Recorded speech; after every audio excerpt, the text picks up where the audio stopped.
Hello મિત્રો, આજની story video સાથે જોડાવા બદલ તમારો આભાર. મિત્રો, તમે જો અમારી ચેનલમાં નવા હોય તો ચેનલને સબસ્ક્રાઈબ જરૂરથી કરી લેજો. આ સ્ટોરીને આગળ વધારીએ.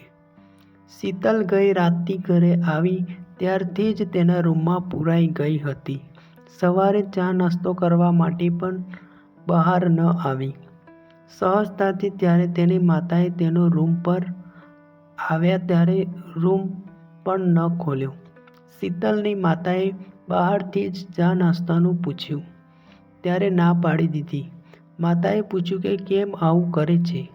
શીતલે દરવાજો ખોલ્યો અને રડવા લાગી. તેણે તેની માતાને કહ્યું કે તમે મને કંઈ જ ન કહો, મને બસ હવે એકલી રહેવા દો. અત્યારે મારો મૂડ ખરાબ છે. માતા ત્યાંથી જતી રહી. તેની માતા વિચારમાં પડી ગઈ કે આ શીતલને શું થઈ ગયું છે. એક ક્ષણે એવો પણ વિચાર આવ્યો કે નક્કી શીતલ કોઈ છોકરાની સાથે પ્રેમમાં હશે અને તેને દગો મળ્યો લાગે છે. કારણ કે શીતલનું આવું વર્તન તેના ઘરમાં આજ પહેલાં કોઈ દિવસ કોઈએ નહોતું જોયું. માતા પિતા અને સંતાનોની ચિંતા હોય છે. એવી જ રીતે શીતલની માતાએ પણ તેની ચિંતા થવા લાગી. તે વિચારવા લાગી કે આવેશમાં ને આવેશમાં ક્યાંક તેની લાડલી દીકરી કોઈ આડાઅવળું પગલું ભરી બેસે. વિચાર માત્રથી તેને આંખો ભીની થઈ ગઈ.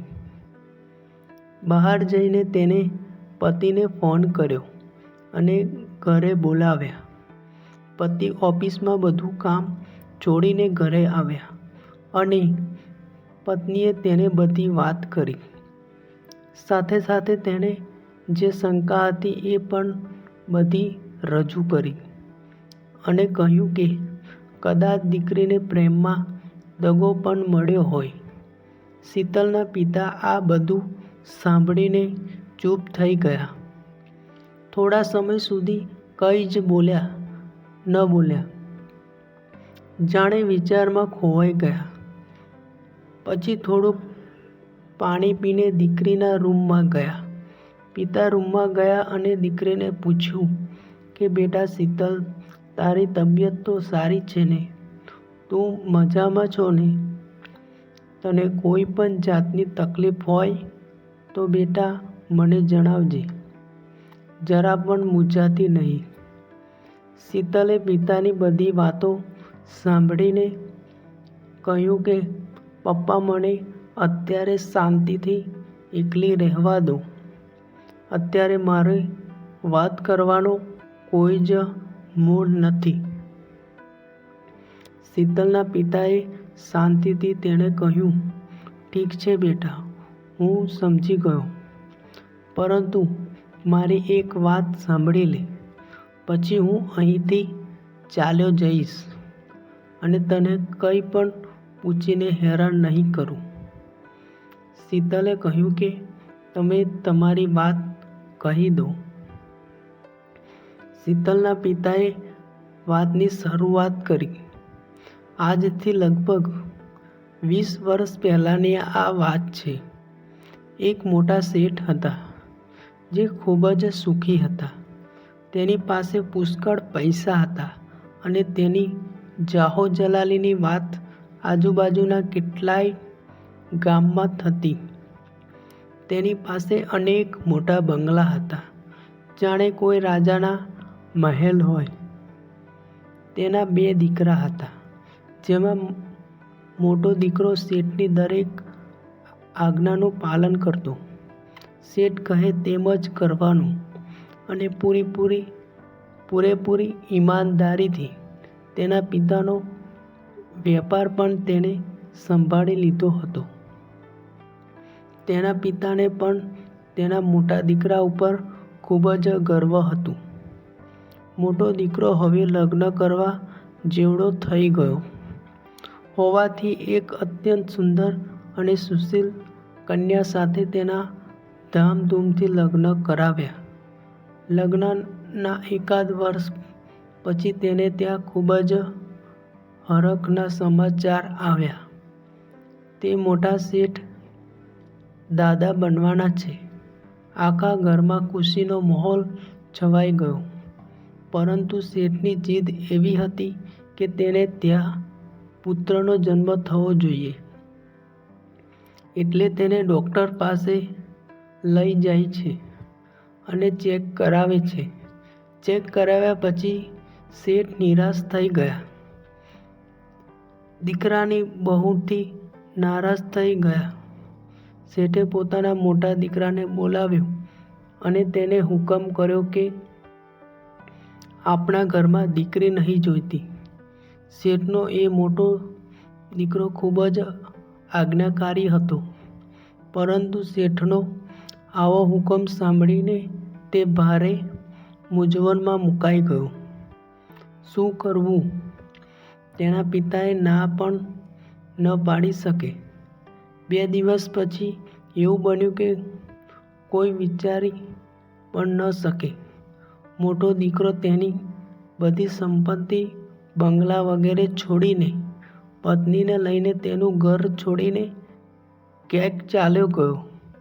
સાચું કહું તો બેટા, તો એ દીકરો મહામૂર્ખ અને પાગલ હતો.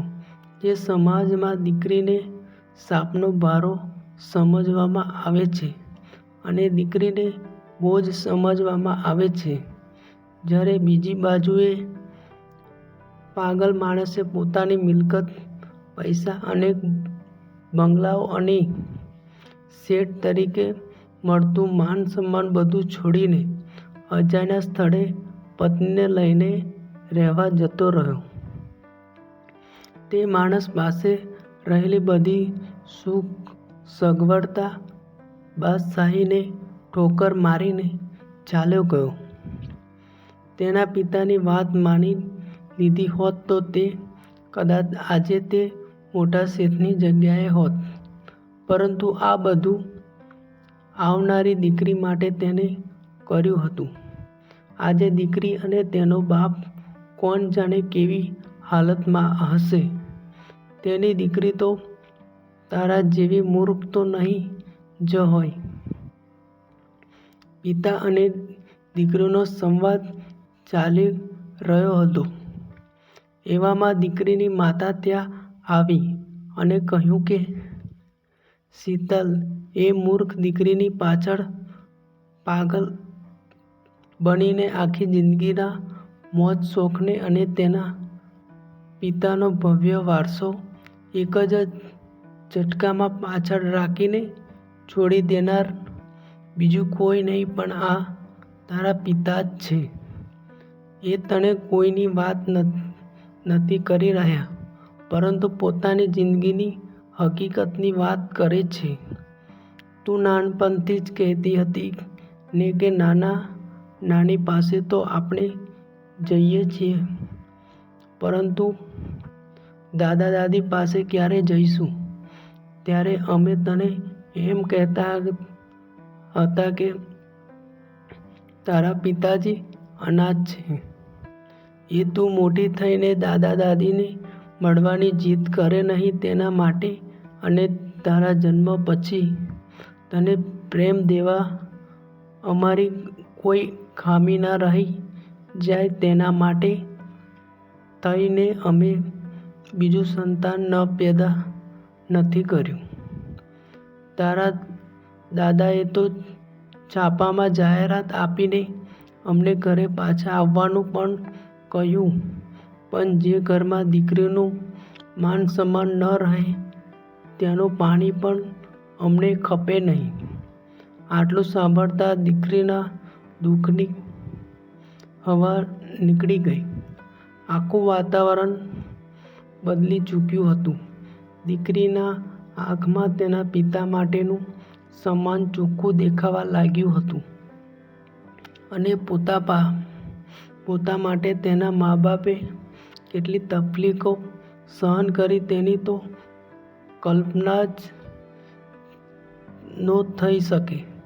અને આંખોમાંથી આંસુ નીકળી ગયા. પણ હવે આંસુ ફક્ત તેના મમ્મી પપ્પા માટે જ હતા. તેના પપ્પાએ કહ્યું કે દુનિયા મારા વિશે શું વિચારશે તેની પરવા કર્યા વિના તું તારા વિશે શું વિચારે છે એ માટે અગત્યનું છે. આજે હું શેઠ નથી, પરંતુ હંમેશાને માટે મારી પરી છે.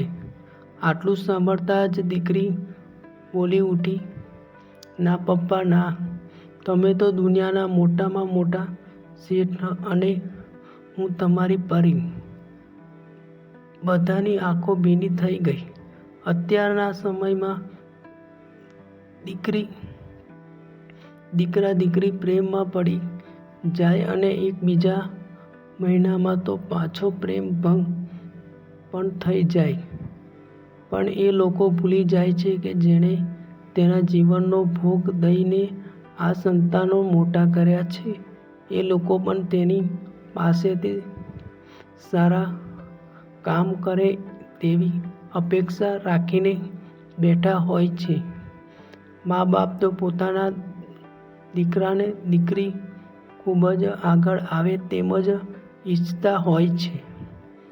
જો આ સ્ટોરી તમને પસંદ પડી હોય તો દરેક લોકો જોડે શેર કરજો, તેમજ અમારી ચેનલને સબસ્ક્રાઈબ કરી લેજો. પછી મળીશું એક નવી વિડીયો સાથે. નમસ્કાર.